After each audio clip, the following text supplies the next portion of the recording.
Good morning students. आज chemical kinetics में third lecture में हम करने वाले हैं determination of rate law, rate constant and order of reactions by various methods. Okay, क्योंकि इससे पहले हमने किया था फर्स्ट ऑर्डर रिएक्शन के लिए इंटीग्रेटेड रेट लॉ, जो सॉल्यूशन फेस में और गैसियस फेस में हमने किया था। ओके, तो इसके लिए जो डिटर्मिनेशन है, डिटर्मिनेशन में फर्स्ट मेथड हमारे पास है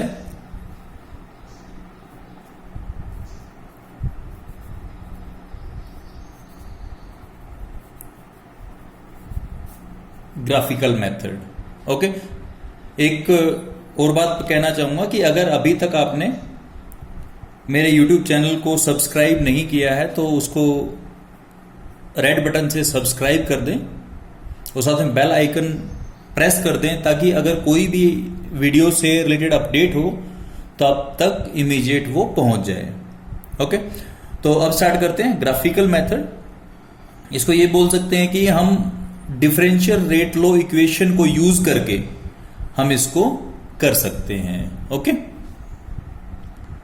अब इसके लिए एक इक्वेशन ले रहा हूं मैं। जनरल रिएक्शन Na जो रिएक्टेंट हैं वो कन्वर्ट हो रहे हैं किसके अंदर? प्रोडक्ट के अंदर। ओके, अगर मेरे पास रिएक्शन जीरो ऑर्डर है, ओके, क्योंकि मैं अलग अलग बात करूंगा। पहले एक rate versus reactant graph draw करूंगा किसके लिए? जीरो ऑर्डर के लिए, फर्स्ट ऑर्डर के लिए और सेकंड ऑर्डर रिएक्शन के लिए। ओके, और उसके बाद मैं वहां से डिटर्मिनेशन करने वाला हूं। ओके, तो अगर जीरो ऑर्डर की बात करूं मैं,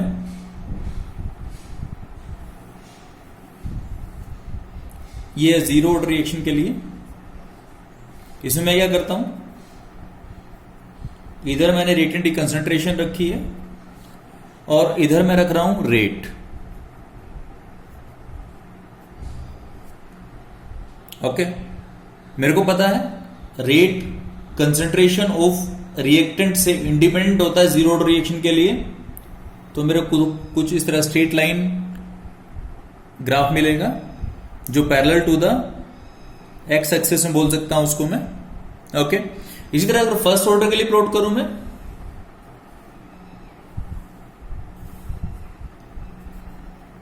इधर आपका रिएक्टेंट है और इधर सेम रेट है आपके पास, तो उस केस में आपको ग्राफ कुछ इस तरह का मिलेगा। ओके, और सेकंड ऑर्डर के लिए अब अगर इसी तरह स्ट्रेट लाइन ग्राफ चाहिए मेरे को, क्योंकि डायरेक्टली प्रोपोर्शनल तो सेकंड ऑर्डर किसके लिए होती है? फर्स्ट ऑर्डर है, और ये है सेकंड ऑर्डर। इसमें ए स्केयर चाहिएगा मेरे को, क्योंकि सेकंड ऑर्डर रिएक्शन की बात कर रहा हूं मैं। रेट इधर है मेरे पास, तो इसी तरह ग्राफ मेरे को फिर से मिलने वाला है। ओके, पहले रिएक्शन जीरो ऑर्डर रिएक्शन को कंसीडर करता हूं मैं, क्योंकि जीरो ऑर्डर इधर है मेरे पास। तो ये ग्राफ क्यों स्ट्रेट लाइन इस तरह आता है? क्योंकि मेरे को पता है रेट इज इक्वल टू के ए नॉट होता है and rate is equal to K. Okay, इसी तरह से फर्स्ट ऑर्डर के लिए इक्वल टू के ए हो जाता है मेरे पास, और सेकंड ऑर्डर के लिए रेट इक्वल टू के ए पूरे का स्केयर हो जाता है मेरे पास। ओके,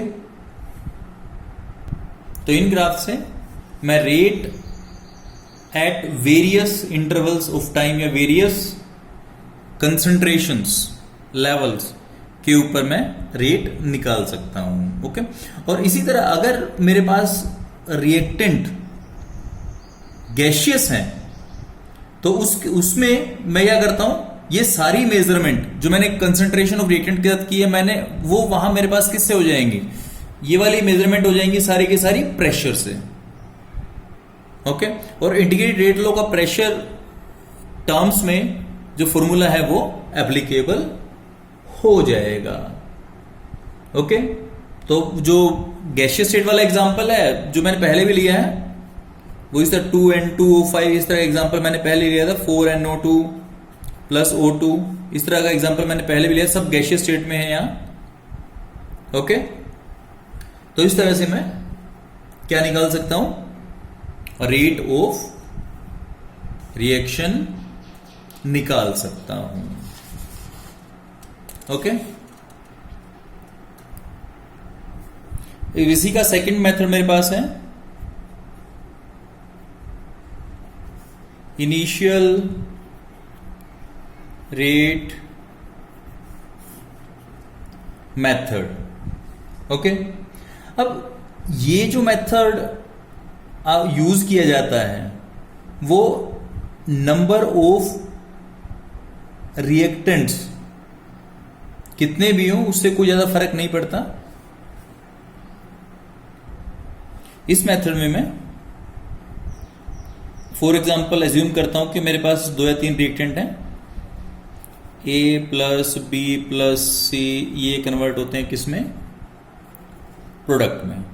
ओके, और इसके अंदर मैं क्या करता हूं, जो बेसिक चीजें मैं इन्वॉल्व करने वाला हूं, इसमें कोई भी एक रिएक्टेंट, ओके, इन दोनों को कांस्टेंट रखूंगा। इस रिएक्टेंट की वेरिएशन को मैं स्टडी करूंगा इनिशियल रेट के लिए। ओके, मींस अगर एबीसी 3 रिएक्टेंट्स हैं उसमें से एक को वेरी करूंगा और बचे हुए जितने भी होंगे 3 होंगे 4 होंगे 5 होंगे सबकी कंसंट्रेशन को मैं कांस्टेंट कर लूंगा। ओके, इससे ये मेरे को क्या पता लगेगा, ये पता लगेगा कि इस रिएक्शन का रेट इसके ऊपर कितने ऑर्डर तक डिपेंड करता है। उसके बाद क्या होगा, फिर मैं इसको और इसको कांस्टेंट कर लूंगा, इसका डिपेंडेंसी चेक कर लूंगा, फिर इन दोनों को कांस्टेंट कर लूंगा और इसकी डिपेंडेंसी चेक कर लूंगा। ओके, तो इस तरह से मैं क्या करूंगा कि हर एक की अलग अलग डिपेंडेंसी निकाल लूंगा कि कितनी कंसंट्रेशन टर्म्स के ऊपर मेरा रेट डिपेंड कर रहा है, इनिशियल रेट डिपेंड कर रहा है। ओके, तो सबसे पहले अब मैं कुछ एजम्पशंस रख रहा हूं यहां, बी और सी की कंसंट्रेशन कांस्टेंट की मैंने, और ए को मैं एज्यूम करता हूं मैंने डबल कर दिया, पहले 1 1 1 था, इनको 1 1 1 रखा और इसको क्या किया मैंने डबल कर दिया। ओके, और रेट मैं एज्यूम करता हूं कि रेट पहले से 4 टाइम्स हो गया। ओके, मैंने क्या किया, डबल किया तो रेट कितना हो गया, 4 टाइम्स हो गया। ओके, और अगर मैं रेट को इसको कंसंट्रेशन को 3 टाइम्स करता हूं तो यही रेट 9 टाइम्स हो जाता है। ओके, मैं एज्यूम कर रहा हूं सभी और सब कांस्टेंट है। ओके, इट मींस इसका तो कोई इंपैक्ट दिखेगा नहीं, इंपैक्ट किसका दिखा रहा हूं मैं, सिर्फ इसका दिखा रहा हूं। ओके, इट मींस क्या होगा कि जो एक ही कंसंट्रेशन है, मेरा रेट ए की कंसंट्रेशन के स्केयर के ऊपर डिपेंड करता है। मींस मैं ये बोल सकता हूं rate is directly proportional to A का square. Okay, it means order कितना होगा, order with respect to A क्या है, 2 है मेरे पास।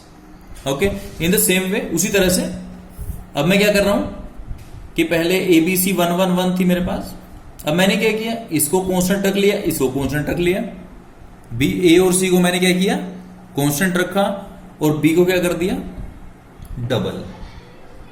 ओके, और बी को डबल करने से रेट मेरा कैसा हो गया, डबल हो गया। 3 टाइम्स करता हूं तो ट्रिपल हो गया। ओके, तो इट मींस क्या है कि मेरे पास रेट जो है वो बी की कंसंट्रेशन के 1 एक्सपोनेंट के इक्वल है। ओके, इट मीन मैं ये बोल सकता हूं rate is directly proportional to B की पावर 1, यानी मैं बोल सकता हूं कि order with respect to B कितना होगा, 1 हो जाएगा। ओके, इसी तरह से अब मैंने क्या किया, ए और बी को कांस्टेंट कर लिया और सी को मैंने क्या किया, सी को डबल कर रहा हूं मैं। ओके, यहां वन टाइम रेट था, अगर वन टाइम रेट चल रहा है उसका डबल ट्रिपल बोल रहा हूं मैं। अब यहां जो है पहले वन था रेट, ओके, अब यहां क्या होगा, वन का वन ही रहा, वन वन थ्री कर दिया मैंने तो भी रेट वन ही रहा। इट मीन्स रेट पे कोई फर्क नहीं पड़ रहा सी कंसंट्रेशन का। इट मीन्स ये सी की कंसंट्रेशन से इंडिपेंडेंट है। मीन्स मैं बोल सकता हूं rate is directly proportional to C की power 0। It means order with respect to C is 0। Okay, तो इस तरह से मैं क्या कर सकता हूं कि इन तीनों को ये वाला एक्सप्रेशन, ये वाला एक्सप्रेशन और ये वाला एक्सप्रेशन, तीनों क्या कर सकता हूं मैं, कंबाइन कर सकता हूं। तो पूरी रिएक्शन के लिए क्या मिलेगा मेरे को, rate is directly proportional to A की पावर 2, बी की पावर 1, सी की पावर 0। ओके, और ओवरऑल ऑर्डर की अगर बात करूंगा तो alpha plus beta plus gamma, overall order 2 + 1 + 0 = 3। इसका मतलब जो रिएक्शन है this is of third order. Okay, तो ये इस तरह से मैं क्या करता हूं, मैं ऑर्डर ऑफ रिएक्शन निकाल सकता हूं। ओके, थर्ड मेरे पास है इंटीग्रेटेड रेट लो मेथड, जिसमें मैं जीरो, फर्स्ट और सेकंड ऑर्डर रिएक्शंस को डिस्कस करूंगा। ओके, तो फर्स्ट ऑर्डर रिएक्शन की अगर बात करता हूं उसके लिए इंटीग्रेटेड रेट लो क्या है मेरे पास, K = 1/T A0 minus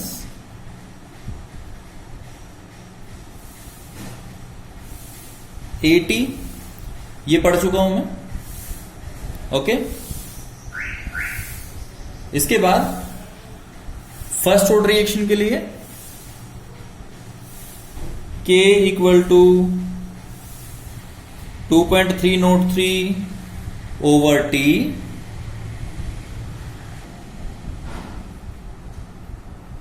logarithm of A0/AT, ये हो जाता है। ओके, और अब बात करता हूं सेकंड ऑर्डर रिएक्शन के लिए, K = 1/T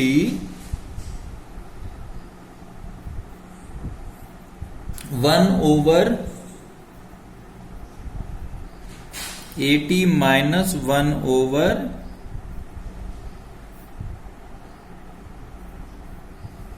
1/A0), ये हो जाता है। ओके, तो इन्हीं के लिए मैं क्या करूंगा, मैं कुछ ग्राफ्स प्लॉट करूंगा। ओके, और इस इंटीग्रेट मेथड जो है उसकी एडवांटेज क्या है कि ये जो इंटीग्रेट फॉर्म्स ऑफ इक्वेशंस हैं इनके अंदर कंसंट्रेशन रिएक्टेंट्स की डिफरेंट टाइप्स के ऊपर होती है। ओके, और इससे क्या होता है कि हम K की वैल्यू के लिए हम डिटर्मिनेशन के लिए कैलकुलेशंस करते हैं। ओके, और हमें डिफरेंट इनिशियल कंसंट्रेशन से स्टार्ट करने की जरूरत नहीं है। ओके, और अब जो ये एक्सप्रेशंस हमने दिए हैं इनको मैं यूज करने जा रहा हूं कि कैसे मैं इनको determination of order of reaction के लिए यूज करूंगा। अब इसमें जिस भी रिएक्शन को मैंने चेक करना है, ओके, एक चीज ध्यान रखनी है, लिमिटेशन इसकी पहले डिस्कस कर लेता हूं। ये एक हिट एंड ट्रायल तरह का मेथड है। ओके, एक ही बार में जो भी कंसंट्रेशन एट डिफरेंट टाइम्स आएंगे मेरे पास, देखो A0 स्टार्टिंग में सेम रहेगा सबके लिए, और AT जो है अलग अलग टाइम्स के ऊपर कंसंट्रेशन डिटर्मिनेशन होगी, अलग अलग टाइम्स के ऊपर। ओके, अब जो थ्योरेटिकल मेथड में ये एक हिट एंड ट्रायल मेथड, तो मैं क्या करूंगा कि डिफरेंट टाइम इंटरवल्स के बाद में मैं क्या करूंगा कि उन वैल्यूज को, ए नोट तो स्टार्टिंग में सबका सेम ही होगा, ओके, और एटी चेंज होता रहेगा, तो एटी की वैल्यू बार बार पहले इसमें पुट करके देखूंगा मैं, ओके, तो वहां से क्या होगा, के की वैल्यू बार बार निकलेगी मेरे पास। इसी तरह से यहां से जब मैं वैल्यू ए नोट और एटी की वैल्यू रखूंगा, टी की वैल्यू रखूंगा, तो यहां से क्या निकलेगा, के की वैल्यू फिर बार बार निकलेगी, इधर से निकलेगी। मीन्स मैं एज्यूम करता हूं कि के की वैल्यू मैं 3 टाइम डिटरमिन कर रहा हूं, x1 x2 और x3 निकल रही है, यहां y1 y2 y3 निकल रही है, और यहां z1 z2 z3 निकल रही है, ओके। अब जिस केस में इसमें इसमें या इसमें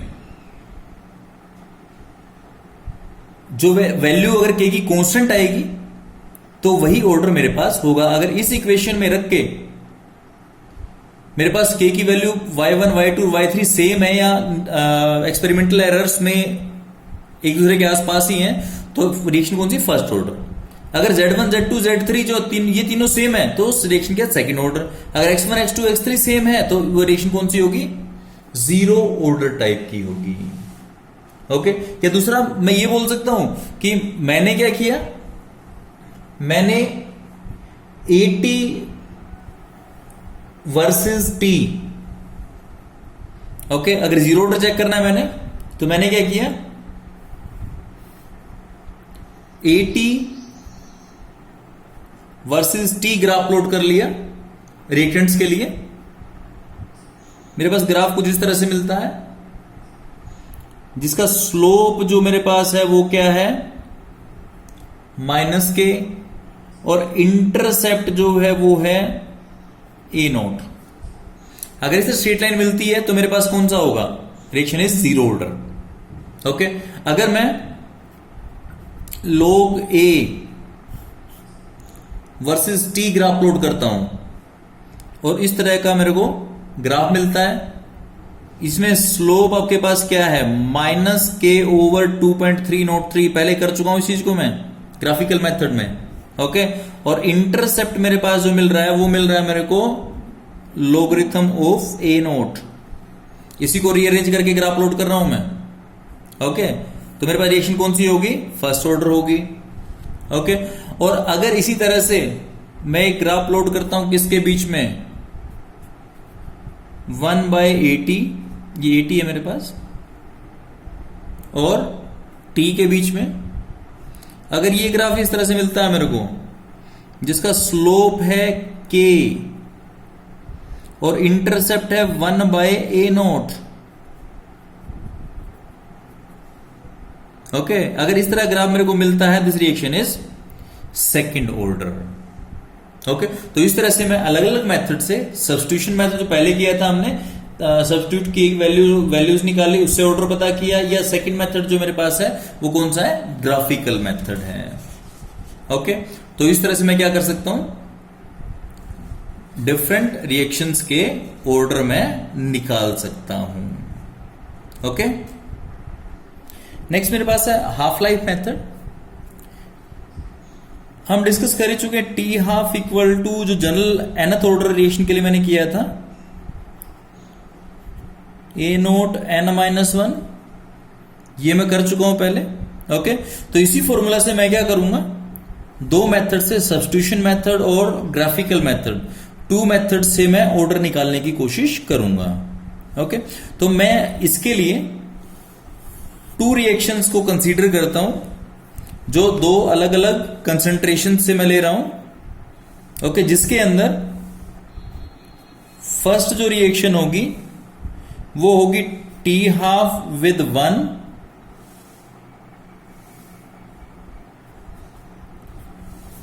1/a नोट 1 n-1 बोल सकता हूं। सेकेंड रिएक्शन जो कंसीडर कर रहा हूं मैं, T half 2 equal to 1/a naught 2 हो गया मेरे पास, ओके। अब क्या करता हूं, फर्स्ट को सेकंड से डिवाइड कर देता हूं, तो मेरे पास क्या आएगा, T half 1 over T half 2 equal to ये नीचे जाएगा A1 वाला और A2 वाला ऊपर आ जाएगा। A0 1 n-1 और A0 2 n-1। अब इसी को कॉमन n-1 n- दोनों की पावर है तो दोनों एक इसके अंदर आ सकते हैं। A0 2 ओवर A0 1 n-1 आ सकता है। ओके, अब applying log both sides, logarithm both side apply कर देता हूं मैं। तो डिवीजन में है तो माइनस में जाएगा, लोगरिथम ऑफ ऊपर वाले का T12 minus logarithm of T12 equal to. Okay, अब यहां से मेरे को पता है कि पावर में जो होती है वो आगे जाती है, n-1 हो गया इंटू लोगरिथम ऑफ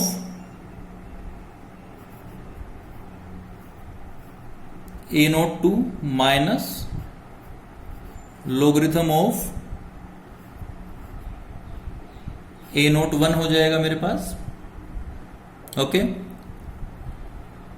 अब इस तरह से n-1 जो मेरे पास है, मैं रीअरेंज करके मैं क्या करता हूं, n निकाल लेता हूं, इसी को रीअरेंज करता हूं मैं कि इसके डिवीजन में ले जाता हूं, इसको ये वाला पार्ट जो है इसको इसके डिवीजन में ले जाता हूं। Logarithm of T12 minus logarithm of T12 over logarithm of A0 2 minus logarithm of A0 1, ये हो गया इक्वल टू n-1। ओके, अब 1 को इधर ले जाता हूं, 1 प्लस का हो जाएगा, तो 1 सॉरी ये सेम रहेगा पहले तो, ये इसको 1 प्लस भी कर सकता हूं, कोई दिक्कत नहीं है। Logarithm T12 minus logarithm T12 over logarithm A0 2 minus logarithm A0 1, और ये 1 है जो इधर आके प्लस का हो जाएगा, 1 प्लस कर दिया मैंने इक्वल टू n। ओके, तो ये क्या मेरे पास, इससे मैं क्या कर सकता हूं, ऑर्डर ऑफ रिएक्शन में निकाल सकता हूं। ये है हाफ लाइफ पीरियड का कौन सा method, substitution method. Substitution method. Okay, अब सेकंड जो मेथड करने वाला हूं वो ग्राफिकल मेथड। ग्राफिकल मेथड लगभग पहले की तरह ही रहेगा, थोड़ा सा वेरिएशन आएगा, उसमें T12 इन्वॉल्व हो जाएगा। अब ग्राफिकल मेथड मेरे को पहले ही पता है, T12 is directly proportional to 1 over A0 n-1, ये तो पता ही है मेरे को। इसी को चेंज कर लेता हूं थोड़ा सा, के साइन ऑफ प्रोपोर्शनलिटी हटा लेता हूं मैं। T12 equal to K 1 over A0 n-1। Okay, और इस जीरो ऑर्डर के लिए अगर बात करूंगा इसी इक्वेशन के अंदर, जीरो ऑर्डर के लिए बात कर रहा हूं, तो यहां क्या होगा, 0 आ जाएगा। जीरो ऑर्डर के लिए अगर बात करता हूं मैं, तो T12 equal to K 1 over A0 n-1, n कितना 1, -1 इक्वल टू 0, सॉरी 0 -1, 0 -1 हो जाएगा, तो -1 ऊपर चला जाएगा, के T12 इक्वल टू के A0 हो जाएगा। ओके, तो अगर मैं इसके लिए ग्राफ प्लॉट करता हूं, T12 equal to K, T12 is directly proportional to A0। Okay, क्योंकि देखो इसी को और मैं थोड़ा सा और मॉडिफाई कर लेता हूं, T half sign of constant और equal to sign directly proportional बन जाएगा ए नोट, ये आ जाएगा। इट मीन्स टी हाफ और ए नोट के बीच में ग्राफ जो है वो क्या आना चाहिए, स्ट्रेट लाइन आना चाहिए। तो टी हाफ में एक कोऑर्डिनेट पे रखता हूं और सेकंड कोऑर्डिनेट पे रखता हूं मैं ए नोट इनिशियल कंसंट्रेशन। तो ग्राफ क्या होगा मेरे पास, इस तरह का ग्राफ मेरे को मिलता है जिसमें स्लोप क्या है मेरे पास, के है।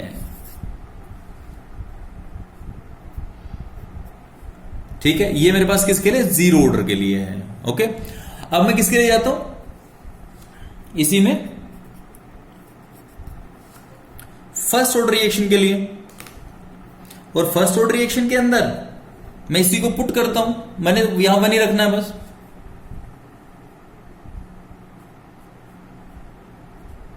T half equal to K 1 over A naught N minus one. अब एन तो 1 है यहां पे, तो 1 minus 1 equal to 0। It means ये तो टर्म पूरी 1 हो जाएगी।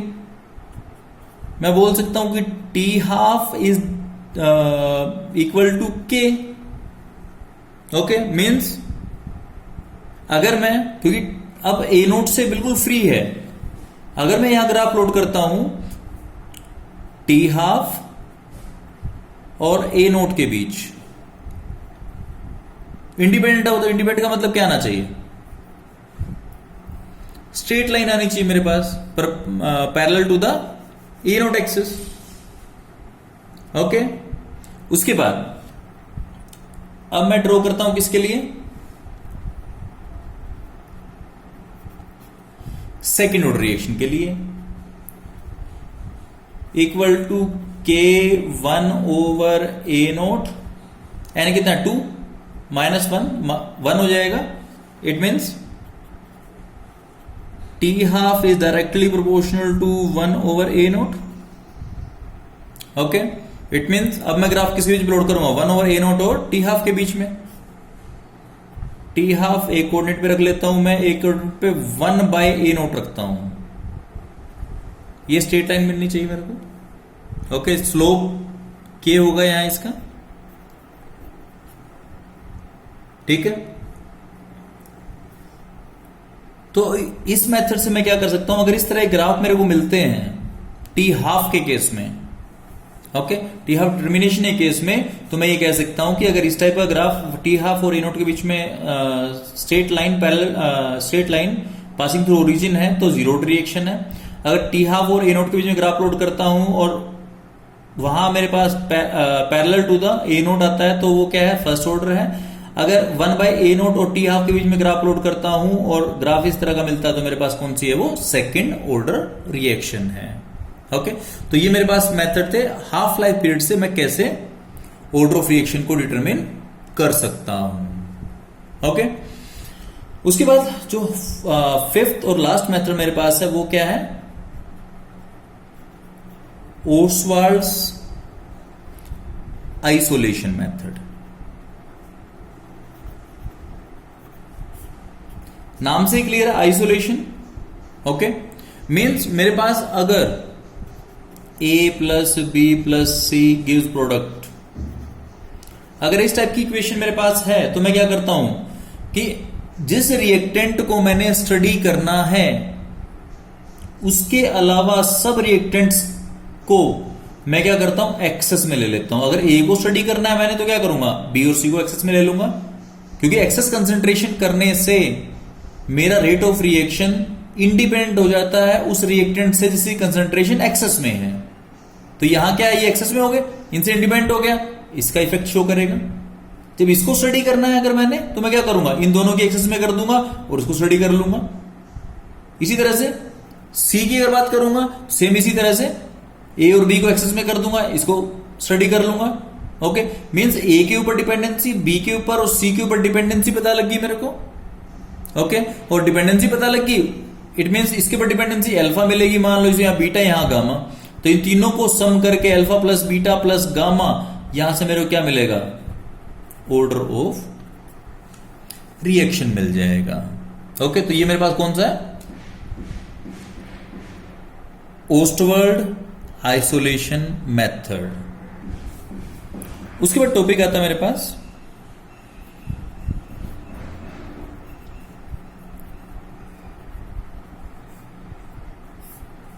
Pseudo first order reaction. Pseudo का मतलब होता है फॉल्स।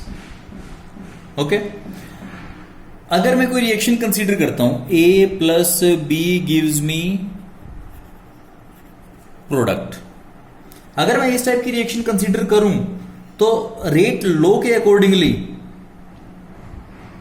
मेरे पास क्या मिलना चाहिए, रेट इक्वल टू के ए और बी, ये मेरे को पता है।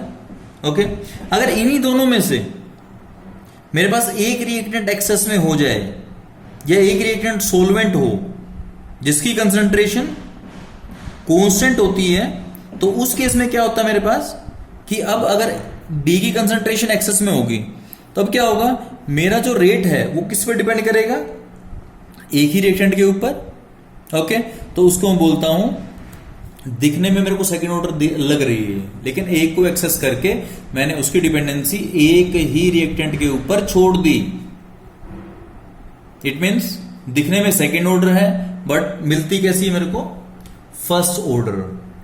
Means such reactions which are not truly of first order but under certain condition become reactions of first order, like excess of solvents which we have done in this example.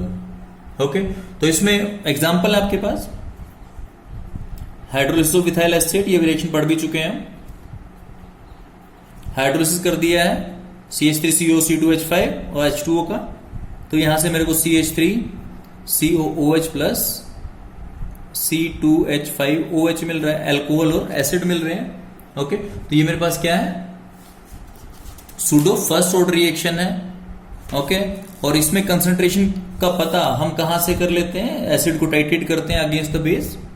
Okay, तो वहां से हम पता कर लेते हैं। इसी तरह से इन्वर्जन ऑफ केन शुगर भी है इसी के अंदर एग्जांपल हमारे पास। ठीक है, और इसके बाद हम नेक्स्ट लेक्चर में करेंगे rate of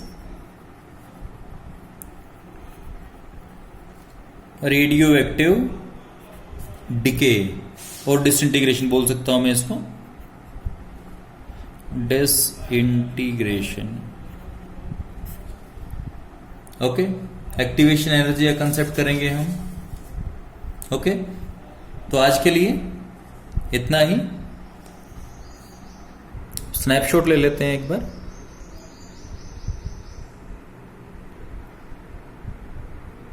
Okay, thank you and have a nice day.